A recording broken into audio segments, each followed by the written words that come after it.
Hi guys, welcome to Germany. Alemania. Ay grabe, wala naman tong kwentang sinasabi. Hola guys, welcome to my voiceover vlog, voiceover, whatever you may call it. My name is Glyza and come with me as we travel to Germany, Munich, Germany guys. I can't believe. So I never thought that I'd be spending Christmas 2024 sa Germany. Sobrang lamig niya. OA sa lamig. Pero sobrang magical din. Welcome to Munich, ang winter wonderland na hindi mo akalaing ma-experience ko in this lifetime. Siyempre, ang pinakauna namin pinuntahan ay yung Christmas market. Para kang pumasok sa fairy tale. Ang daming lights, maraming tao, marami ding pagkain guys, and sobrang daming gastos kasi sobrang pricey niya din. So, tinry namin yung German sausage chaklas.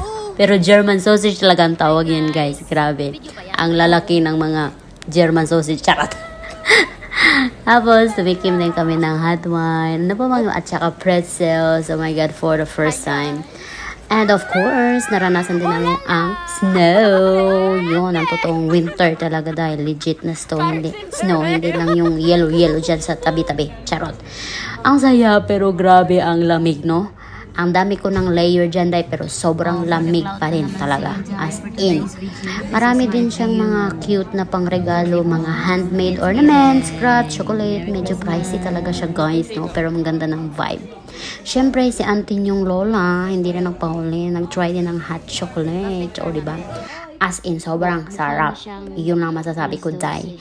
And then, 4 p.m. pa lang yan, girl. Pero grabe, sobrang dilim na. Wala kang magawa. Kasi parang dumating kami sa day 1. Rainy siya. Sa day 2, ito na kami. Medyo maganda na yung araw, diba? May blue skies na. Tapos, bumisita kami sa church kasi December 25 yan. Tapos, sobrang ganda ng mga churches nila guys.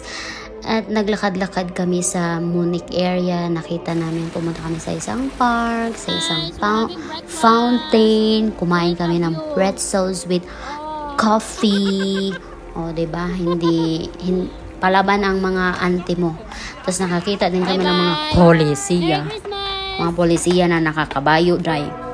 Siguro dagdag effect yung nakakabayo ka, diba? In fairness ha, ang gaganda ng mga monuments nila sa Germany. Super chill, talagang sobrang aesthetic dahil yung mga ganap nila dyan sa Germany. Natuwa naman ako, tapos napakakalmado yung mga parks nila. Medyo yung ibang stores close kasi December 25 holiday. Kaya naghanap kami ng restaurants na pwede namin kainan during the Christmas dinner. At ito nga, nakahanap kami. Tapos nag-order. So, in fairness ha, masarap yung food na na-order namin. Parang crispy patay ito.